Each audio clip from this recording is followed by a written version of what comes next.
একজন শিক্ষার্থী যখন 15 বছর কঠোর পরিশ্রমের পর গ্রাজুয়েট ডিগ্রি অর্জন করে তখন সে আনন্দিত হয় এবং ভাবে যে এখন তার স্বপ্ন পূরণ হতে চলেছে। কিন্তু চাকরির বাজার তার সমস্ত আশায় জল ঢেলে দেয়। সে একের পর এক ইন্টারভিউতে অংশ নেয়, কিন্তু নানা কারণে বারবার ফেল হয়। তার আত্মবিশ্বাস কমতে থাকে, আত্মসম্মানবোধ হারিয়ে যায় এবং সে পরিবার এবং বন্ধুর থেকে দূরে সরে যায়।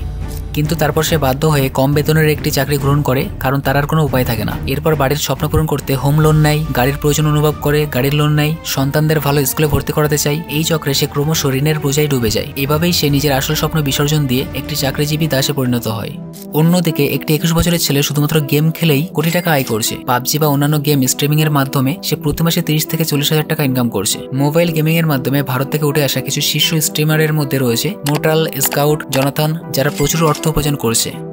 ইনফ্লুয়েন্সার কালচার কিভাবে আমাদের যুব সমাজকে প্রভাবিত করছে? ভারতে প্রতিদিন প্রচুর তরুণ তরুণী 3 ঘন্টারও বেশি সময় সোশ্যাল মিডিয়াতে ব্যয় করে। সোশ্যাল মিডিয়া তাদের কাছে সফল ইনফ্লুয়েন্সারদের বিলাসবহুল জীবন দেখায়, যা তাদের প্রভাবিত করে। কম বয়সী ছাত্ররা যখন দেখে যে তাদের থেকেও কম বয়সী কেউ রাতারাতি জনপ্রিয় ও ধনী হয়ে গেছে, তখন তারা নিজেদের জীবন নিয়ে হতাশায় ভুগতে শুরু করে। তাদের মনে হয় যেন তারা পিছিয়ে পড়েছেন, কিন্তু আসলে এটি শুধুমাত্র এক ধরনের মায়াজাল। বাস্তবতা একেবারেই আলাদা।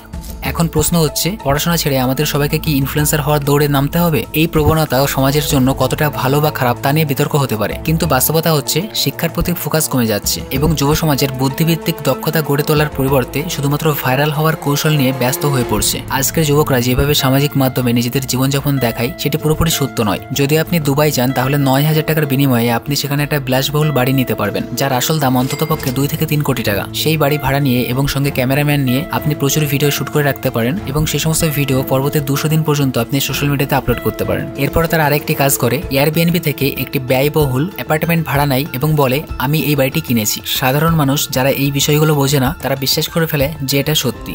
আজকাল প্রতিটি ইনফ্লুয়েন্সার প্লেনের বিজনেস ক্লাসে ভ্রমণ করছে বলে দেখায়, কিন্তু বাস্তবতা হলো গুরগাঁওয়ে মাত্র 30,000 টাকায় এমন একটি স্টুডিও ভাড়া পাওয়া যায় যা দেখতে হুবহু প্লেনের বিজনেস ক্লাসের মতো। অনেক ইনফ্লুয়েন্সার সেখানেই শুটিং করে। সোশ্যাল মিডিয়া ইনফ্লুয়েন্সাররা তাদের জীবনের শুধুমাত্র উজ্জ্বল দিক দেখায়, ফলে ছাত্রদের মনে হয় যে তাদেরও জীবন এমনই হওয়া উচিত। কিন্তু ইনফ্লুয়েন্সাররা খুব কমই তাদের ব্যর্থতা, সংগ্রাম ও চ্যালেঞ্জগুলো প্রকাশ করে। এতে এমন একটি ভুল ধারণা তৈরি হয় যে তাদের জীবন নিখুঁত, যেখানে কোনো কষ্ট নেই।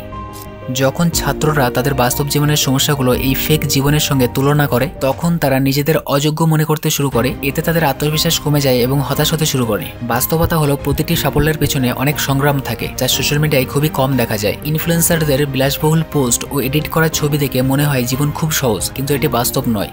ইউটিউবার হওয়া কি সহজ? আজকের দিনে অনেক মানুষ ইউটিউবার বা ইনফ্লুয়েন্সার হতে চায়। তারা দেখে কিছু মানুষ খুব সহজেই ইউটিউবে সফল হচ্ছে, প্রচুর টাকা উপার্জন করছে, কিন্তু যারা বছরের পর বছর চেষ্টা করেও 1000 বা 2000 সাবস্ক্রাইব পর্যন্ত পৌঁছাতে পারেনি, তাদের কি হবে? তারা কি চেষ্টা করেনি? অবশ্যই করেছে, এবং সম্ভবত তারা আরো বেশি পরিশ্রম করেছে। অনেকে ভাবে ইনফ্লুয়েন্সিং একটি দীর্ঘমেয়াদী ক্যারিয়ার হতে পারে, কিন্তু বাস্তবতা হলো অসংখ্য চ্যানেল যেগুলো একসময় মিলিয়ন ভিউ পেত আজ মৃতপ্রায়। সোনু শর্মা একসময় 10 মিলিয়ন প্লাস ভিউ পেত, কিন্তু এখন 1 মিলিয়নে পৌঁছাতেই অনেক কঠিন হয়ে যায়। ফ্যাক্ট টেক্স একসময় ভারতের অন্যতম জনপ্রিয় চ্যানেল, কিন্তু এখন তাদের ভিডিওতে মাত্র কয়েক লাখ ভিউ আসে। ডায়নামো গেমিং একসময় ভারতের শীর্ষস্থানীয় গেমিং চ্যানেল, আজ মাত্র কয়েক লাখ ভিউ পায়। টেকনিক্যাল গুরুজি, মনোজ দে, অমিত ভাড়ানা, এদের মধ্যে অনেকের চ্যানেল আজ মৃতপ্রায়। নতুন ট্রেন্ড বা অন্য কোনো কারণে ইনফ্লুয়েন্সারদের জনপ্রিয়তা কমে যেতে পারে, আর এখানেই ট্র্যাডিশনাল ক্যারিয়ার ইনফ্লুয়েন্সিং এর তুলনায় বেশি নিরাপদ ভবিষ্যৎ প্রদান করে। একজন ডাক্তার, ইঞ্জিনিয়ার, শিক্ষক বা ব্যবসায়ীর কাজের গুরুত্ব কোনো সময় শেষ হবে না, কিন্তু ইনফ্লুয়েন্সাররা না থাকলে সমাজের উপর তেমন কোনো খারাপ প্রভাব পড়বে না।